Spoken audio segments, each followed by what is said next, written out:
Mas hoje temos uma mensagem especial para transmitir. É uma mensagem de Deus para você. Você crê nisso? Amém. Eu já tomei posse. Porque eu imaginei assim, Senhor, se o Senhor ministrar no coração dos meus irmãos, pelo menos 1% do que o Senhor já ministrou no meu, quando eu estava estudando, já vai ter valido a pena. Eu vou pedir aos irmãos para abrir a sua Bíblia aí no livro do Gênesis, livro dos começos, livro do Gênesis.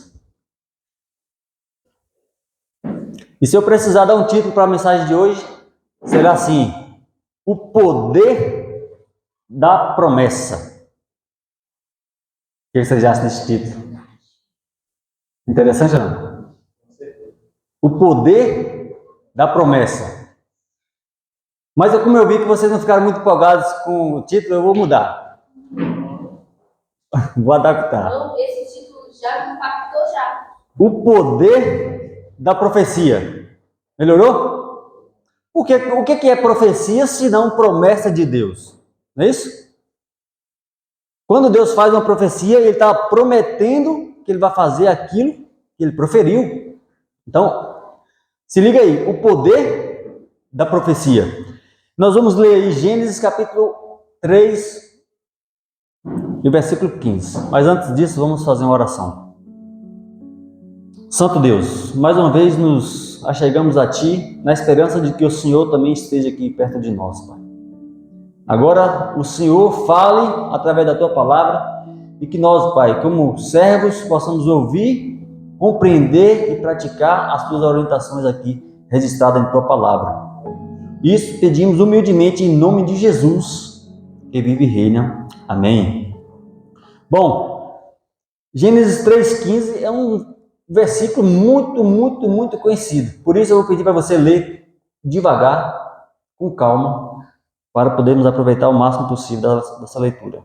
Diz assim: Deus dizendo: porém inimizade entre ti e a mulher, e entre a tua semente e a sua semente. Esta te ferirá a cabeça e tu lhe ferirás o calcanhar.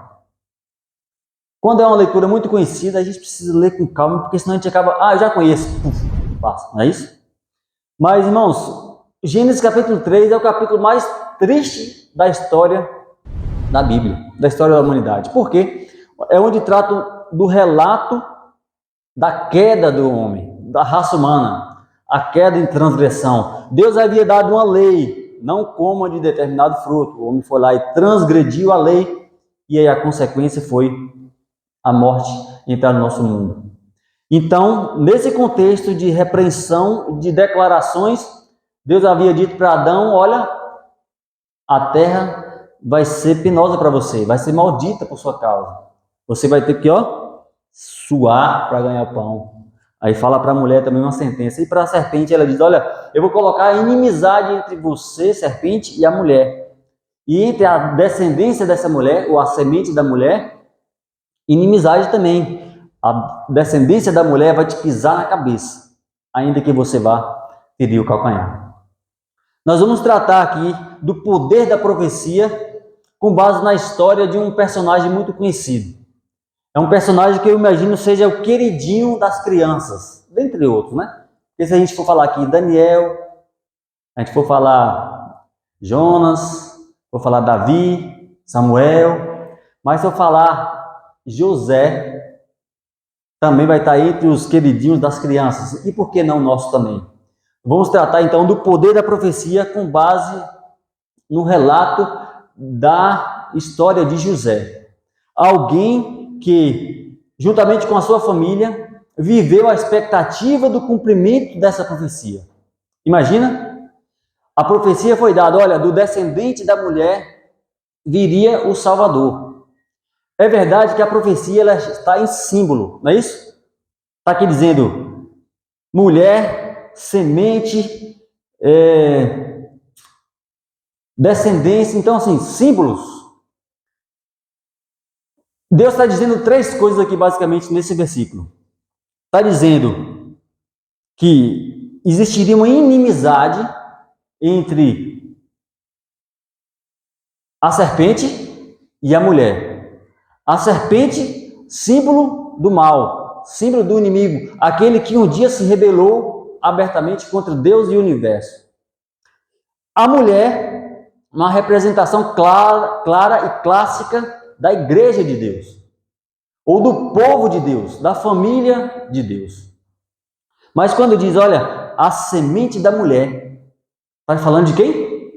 De Jesus, que um dia viria nascer da descendência humana daqueles que aceitassem a mensagem do início.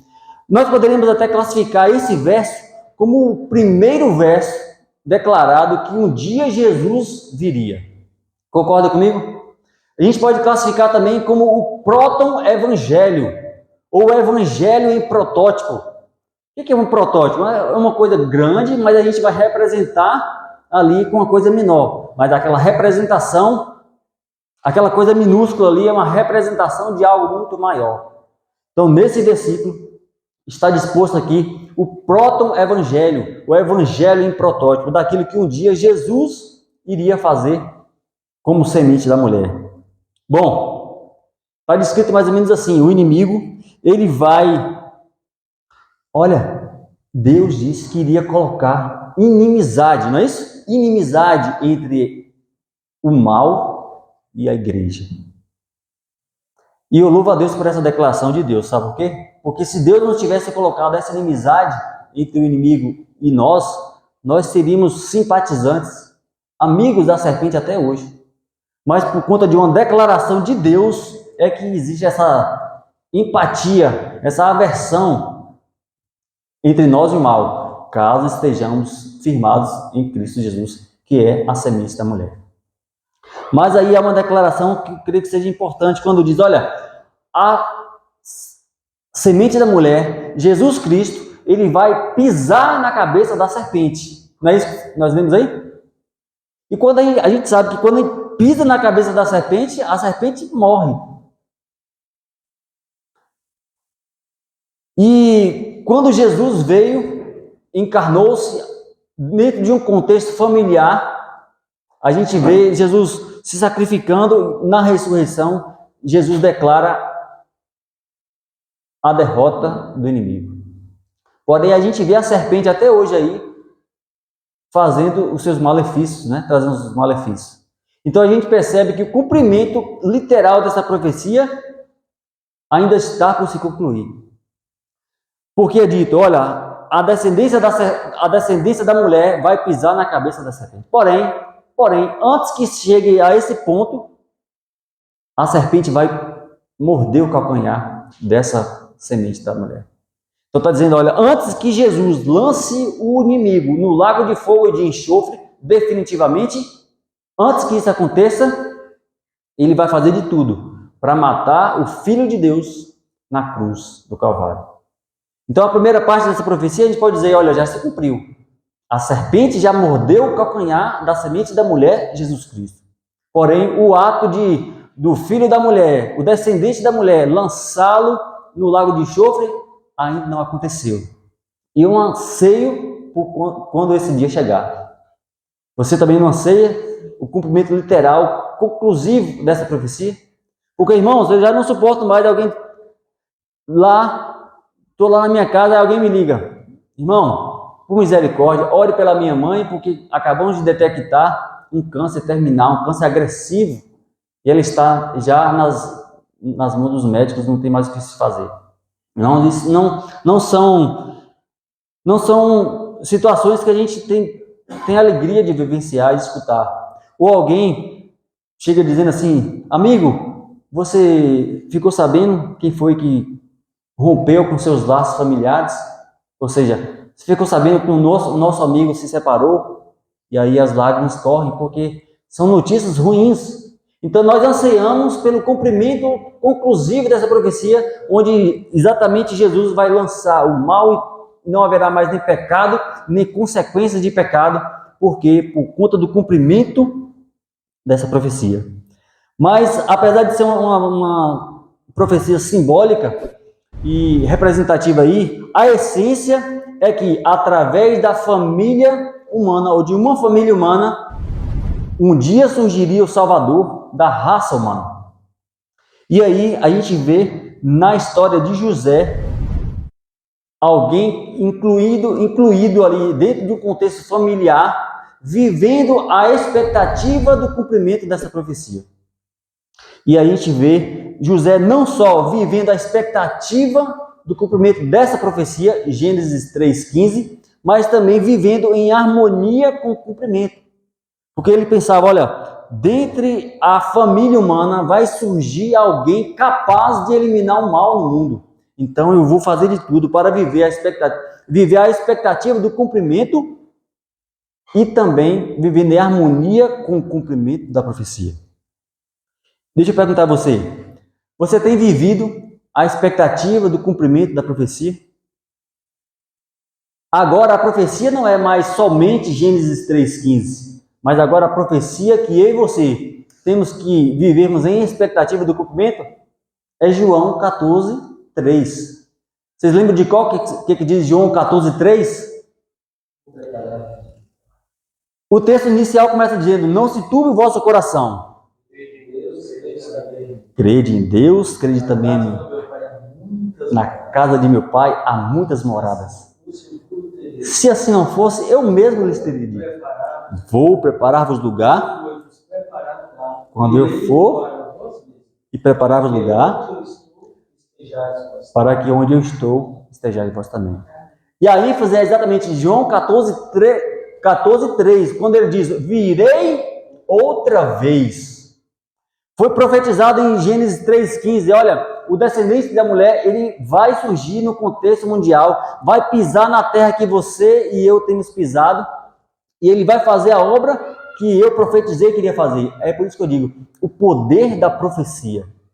José, ele creu no poder da profecia. Ele diz, olha, um dia vai acontecer que dentro do contexto familiar vai surgir o Salvador. E José creu nessa profecia. Eu preciso recapitular a história de José aqui? Eu creio que não, né? Eu creio que nós todos conhecemos o enredo da história de José e não precisaria então recapitularmos, mas o fato é, assim como José vivia a expectativa do cumprimento de Gênesis 3,15, eu e você, no século 21, temos que viver a expectativa do cumprimento de João 14:3. Irmãos, a história de José não precisa ser recapitulada. Nós vamos ler basicamente 3 versos da história. Mas, você sabe, José viveu em um contexto de uma família turbulenta, problemática. Lembra? Quantos pais? Um pai, Jacó. Quantas mães? 4 mães. Na nossa mentalidade ocidental, a gente não consegue assimilar, absorver, né? Compreender na íntegra essa realidade. Um pai, Jacó, 4 mães, 7 com uma, 2 com outra, 2 com outra e 2 com outra. Né? 13 filhos no total. Família grande, com intrigas, ciúmes. Dos 13, uma era menina, 12 rapazes. Eu tenho 2 rapazes em casa, rapaz em tempo de férias, o negócio muda um pouco, porque os meninos agitam. Imagina 12 rapazes dentro de casa. Uma família turbulenta, com um enredo aí de intrigas, ciúmes. Aí o pai vai lá e dá uma capa, né, uma roupa especial para o menino. José, que era um dos mais novos, né? E a gente percebe José, por essas circunstâncias ali, e para completar, começa a ter alguns sonhos um pouco diferentes ali, insinuosos. Mas não se esqueça, o poder da profecia. E aí, diante de um cenário de ciúme, a gente vai aprender basicamente 3 lições do enredo da vida de José. E eu quero convidar você a abrir aí, então, a Bíblia no livro do Gênesis ainda, no capítulo 50. É o último capítulo do livro do Gênesis. O último capítulo do livro do Gênesis. Nós vamos ver a trajetória de alguém que viveu a expectativa do cumprimento da profecia em sua família. Em sua família. Gênesis capítulo 50. Nós vamos ver da história de José 3 versos apenas. O capítulo 50, o versículo 26, que é o último verso do livro. E eu quero enfatizar aí. Todos acharam? Vamos lá. Gênesis 50, versículo 26. E morreu José com quantos anos? Da idade de 110 anos. Irmãos, o livro do Gênesis reserva 13 capítulos para falar da história de José. Então a história desse menino ela é importante. Ele tem relevância para a nossa vida hoje. 13 capítulos. Do capítulo 37 até o final do livro do Gênesis é só falando do enredo da história de José. Começa no capítulo 37. No capítulo 38 tem um intervalo que é contando a história de Judá e Tamar. Mas aí no capítulo 39 em diante começa a falar a respeito de José. Bom, então nós vimos no último versículo do capítulo que fala a respeito da vida de José, que José morreu com a idade de quantos anos? 110 anos. Guarda essa informação que ela é importante. Agora volta algumas páginas aí no capítulo 41. 41, versículo 46. São informações aqui em relação a datas que eu quero que você lembre quando a gente estiver passando aqui pelo enredo. O verso 46 do capítulo 41. Assim diz: José era da idade de quantos anos? 30 anos. Aqui está escrito 30 anos quando se apresentou a Faraó, rei do Egito. A ênfase aqui é o seguinte: José tinha 30 anos quando ele se apresentou a Faraó e então interpretou o sonho e o Faraó o fez primeiro-ministro da capital da potência da época, o Egito. Então, aos 110 anos, José morre. Mas lá atrás, quando ele tinha 30 anos de idade, ele é colocado como governador do Egito. Olha uma outra data e aí a gente encerra os versos. Verso 2 do capítulo 37. Olha só. Capítulo 37 de Gênesis, versículo 2.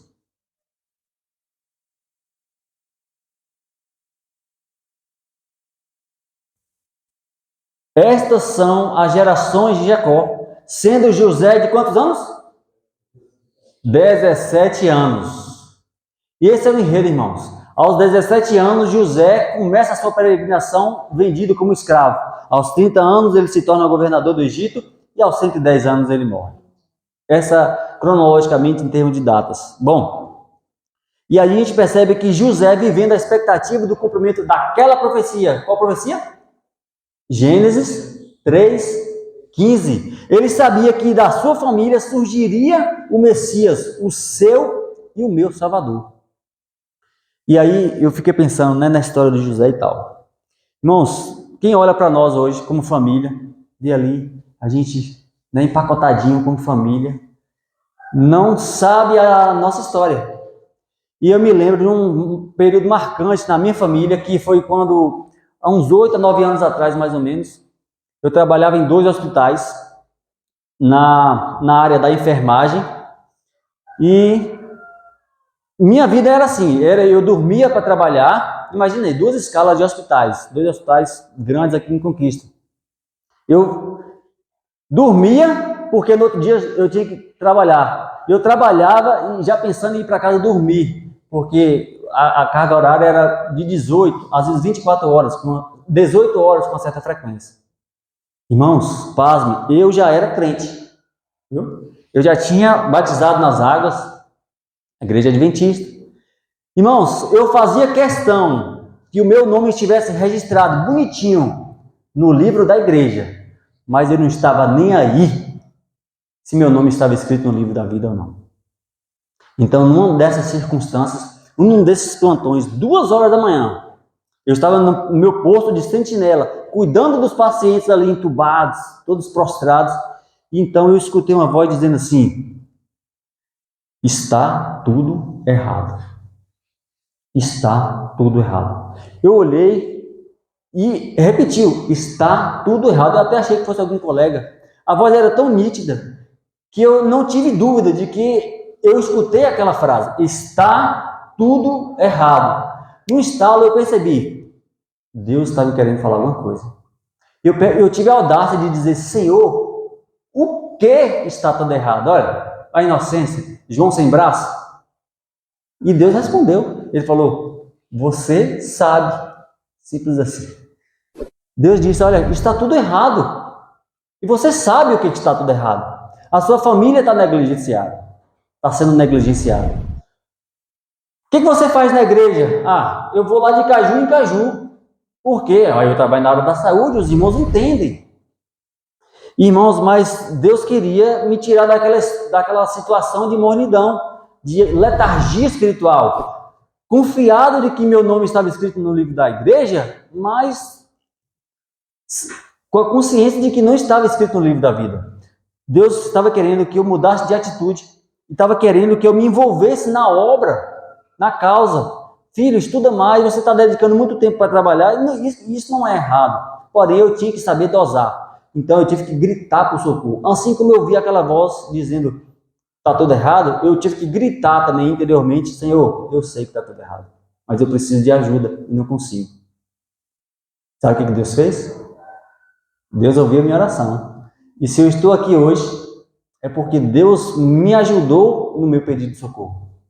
E eu quero dizer, se você também tem uma causa que aos seus olhos é uma causa difícil de se resolver, clame a Deus, porque não há, ele diz até, o meu braço não está encolhido para que não possa te ajudar, nem meus ouvidos tapados para que não te ouça.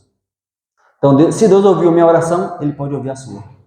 Mas na história de José, você vai ver ali um estágio de intriga, de ciúmes, injustiça social, não teve ali? Injustiça para com aquele jovem José. Mas eu quero dizer, a primeira lição, a profecia ela é mais poderosa do que as injustiças. Porque José cria na profecia, ele acreditava que da família iria surgir o Salvador. Então ele, acreditando na profecia, ele pôde superar as injustiças. Então eu posso dizer com convicção que a profecia ela é mais forte do que as injustiças desse mundo. Está sendo injustiçado? Foi injustiçado por alguma causa? Creia na profecia. Creia na profecia. Qual a profecia? João 14:3. Jesus virá e as injustiças desse mundo eles vão virar pó, porque a profecia ela é mais forte do que as injustiças. Então você sabe, José se destacou como escravo.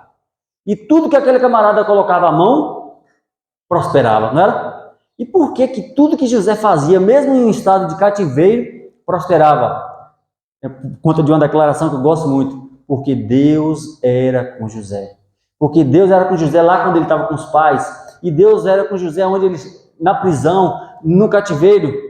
Mas sabe por que Deus era com José? Porque José escolheu a Deus. Se ele não tivesse feito uma escolha racional, convicta, com certeza Deus não seria por ele. Mas como José escolheu a Deus, Deus então escolheu José. Você sabe, tudo que José colocava a mão, prosperava. E aí veio uma sabidona e falou assim, eu quero ser próspera, coloca a mão em mim. Quem é essa? A mulher de Potifar. Ela queria ser próspera. Ela sabia que tudo que José colocava a mão, prosperava. Então ela pensou, opa, a forma mais rápida de ser próspera é permitindo que esse rapaz coloque a mão em mim. O que José disse? Não. Como é que eu vou trair a confiança do meu Senhor, o seu marido? Mas a frase mais impactante para mim é, como é que eu vou pecar contra Deus? Que declaração fantástica de um jovem que nessa ocasião aqui tinha 27 anos. Porque aos 17 ele saiu da casa do pai, como escravo, vendido. Passou-se 10 anos na casa de Potifar, com 27 anos, no auge da sua virilidade, tentado pela mulher do seu patrão. Ele conseguiu resistir àquela tentação. E aí a gente pode chegar a uma segunda conclusão, um segundo ponto. A profecia ela é mais forte do que a tentação. Quer vencer a tentação? Creia na profecia. Se ligue na profecia. Esteja conectado com o cumprimento da profecia. Porque quando Jesus voltar, ele vai dar galardão àqueles que venceram todas as tentações. a semelhança do que aconteceu com José. Então, a profecia ela é mais forte do que as injustiças, e a profecia ela é mais forte do que as tentações. E a gente vê isso no decorrer da vida de José. Mas tem um segundo ponto, um segundo ponto que a gente poderia aprender da vida de José. José ficou preso durante 2 anos até, por conta dessa situação, por ser fiel, José foi preso. Por 2 anos ele ficou naquela penitenciária ali, até ser chamado pelo rei do Egito para interpretar o sonho e então ele se tornar o governador, conforme nessa sequência que nós vimos. 17 anos, vendido como cativo. 30 anos, chega nesse ponto. Ele foi eleito como o primeiro-ministro daquela nação. E aos 110 anos ele morre. Irmãos, dos 17 aos 30, escravo no Egito. Padecendo entre altos e baixos. Quantos anos daí? Dos 17 aos 30? 13 anos. Mas, irmãos, dos 30 até os 110 anos, quanto tempo dá? 80 anos, irmãos. Pensa aí, 13 anos padecendo, mas 80 anos desfrutando como pleno, como governador da nação mais poderosa do mundo. Nós aprendemos com isso que, a despeito do tempo, 80, 90, no máximo 100 anos pelejando aqui nessa terra como escravos, ainda assim será comparado a nada perante a eternidade que Deus tem preparado para cada um de nós. Se tão somente crermos, vivermos em harmonia com o cumprimento da profecia. Qual profecia? João 14:3. Virei outra vez. Em sintonia com Gênesis 3:15, porque lá em Gênesis 3:15 é quando o momento em que a semente da mulher irá lançar o inimigo no lago de fogo e enxofre. Mas pensa nisso. Por mais que tenha sido as injustiças sociais na sua vida, 13 anos. Por mais que você viva um período, uma tensão de tentação, quer seja no âmbito sexual, quer seja na fidelidade ao Senhor, enfim, toda espécie de tentação, 13 anos. Porém, 80 anos como governador representa para nós a eternidade que iremos passar desfrutando das decisões que nós tomamos em tempo oportuno. E assim, você sabe, José pediu para que os seus irmãos fizessem uma promessa para ele, lembra? Prometa para mim. Olha, promete para mim. Quando vocês saírem daqui, porque eu sei que a profecia vai se cumprir, quando vocês saírem daqui do Egito, leva os meus ossos para serem depositados lá na terra de Canaã. Por quê? Porque é lá na terra de Canaã que a semente da mulher irá pisar os pés. Então ele cria na profecia. Então nós podemos declarar que a profecia ela é mais forte do que inclusive a morte. Nós um dia porventura poderíamos passar pela morte. Porém, a profecia ela vai se cumprir.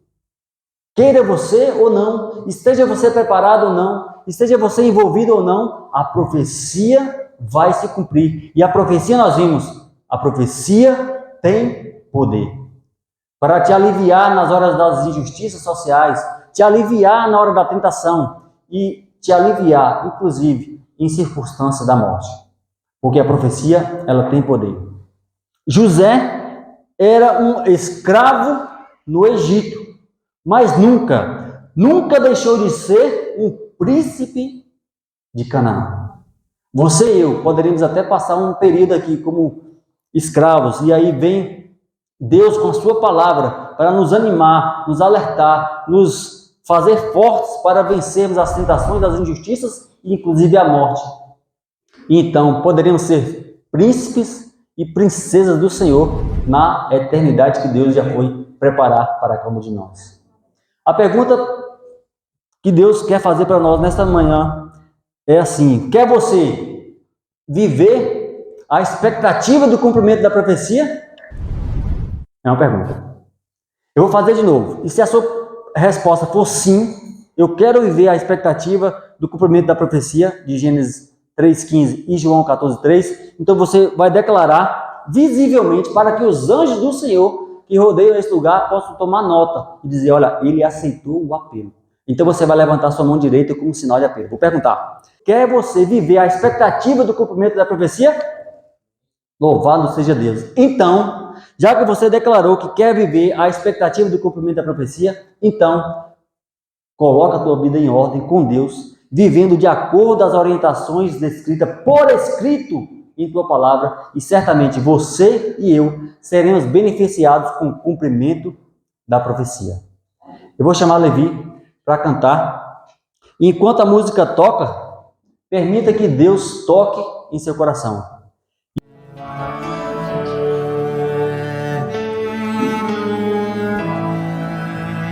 O mundo caminha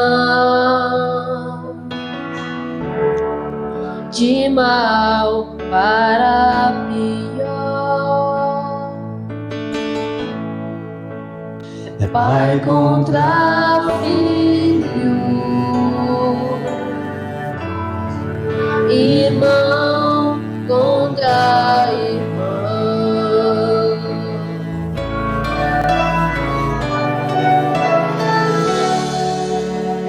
É o fim dos tempos, não dá pra desistir.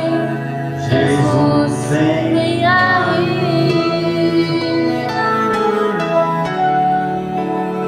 As profecias que Jesus falou estão a se cumprir. Tanta guerra, tanta fome, homens destruindo homens, as nações estão a se confrontar. Muitos não entendem o porquê, mas eu posso lhe dizer que é Jesus quem vai voltar. Irmãos, não tem para onde correr. Você é convidado a fazer parte do cumprimento da profecia a longo prazo, a médio prazo e a curto prazo. Coloca a tua vida em harmonia com a vontade expressa de Deus. E certamente você será abençoado. Tanta tristeza,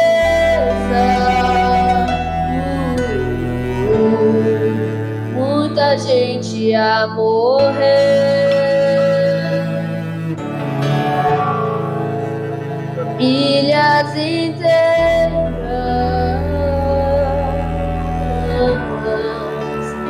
estão a perecer.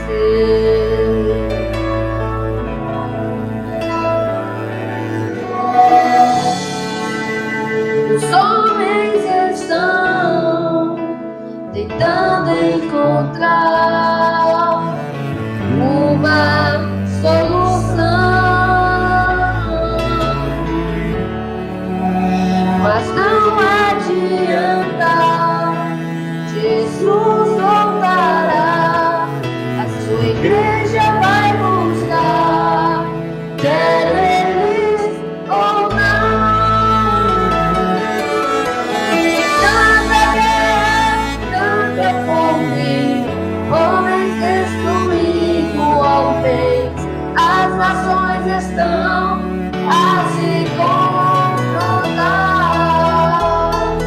Muitos não entendem o porquê, mas eu posso lhe dizer que é Jesus quem vai voltar.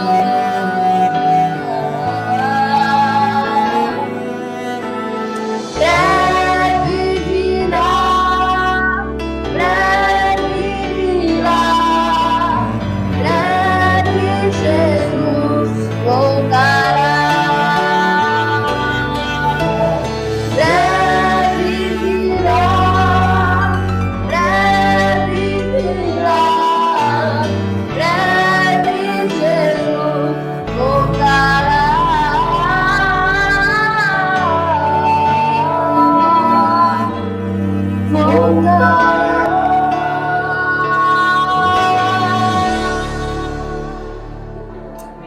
Amém. Louvado seja Deus pela sua decisão. Se você está aqui em um contexto religioso, um contexto de igreja, um contexto de buscar ao Senhor. E quando se pode achar, é porque você quer ver e participar do cumprimento dessa profecia. Louvado seja Deus pela sua lição. Feche seus olhos, vamos orar ao Senhor. Querido Deus, um dia despretensioso, mas o dia do Senhor. Um dia em que o calendário do mundo não se harmoniza com o calendário do céu, mas houve uma porção de pessoas, filhos do Senhor, que decidiu estar aqui, sem saber exatamente o que iria acontecer, o que iria ouvir, Pai. Muito menos, ó Deus, diante de um texto, um verso tão conhecido, e uma história de um rapaz, ó Deus, tão conhecida também, Pai. Mas louvamos o Seu nome, ó Pai, porque o Senhor ministrou no coração dos que aqui estiveram e daqueles que também, porventura, ouvirão essa mensagem. E é verdade que se nós quisermos fazer a vontade do Senhor, o Senhor disponibilizará poder, como tem disponibilizado, para fazermos a Tua vontade, Senhor. Amém. Nos ajude, ó Deus, a não nos desmotivarmos diante das injustiças que, porventura, somos expostos, Senhor. Porque a profecia ela tem poder sobre as injustiças. Também, sobretudo, ó Deus, a profecia ela tem poder sobre as tentações, por isso nos apegamos a Ti. Ó Deus, e também a profecia ela tem poder sobre a morte. Por isso nós cremos no Senhor, que venceu a morte, ressuscitando ali ao terceiro dia. Ó Deus, abençoe cada um dos que aqui estão, com a certeza de que o Senhor é desejoso de salvar-nos, ó Deus. E perdoa as nossas transgressões, os nossos pecados. Se porventura, ó Deus, temos andado em caminhos ou em comportamento diferente daquilo que o Senhor orienta através da Tua palavra, nos perdoe. Nos orienta, Pai. Nos abençoe a viver em harmonia com a Tua vontade e vivemos, ó Pai, continuamente a expectativa do cumprimento da profecia do Senhor. Que o Senhor possa nos levar em segurança para os nossos lares, na certeza de que o Senhor tem cuidado de nós e com a certeza de que o Senhor quer nos salvar a despeito de qualquer que sejam as coisas. Rogamos essas bênçãos, Senhor, em nome do Senhor Jesus, que vive e reina para sempre. Amém.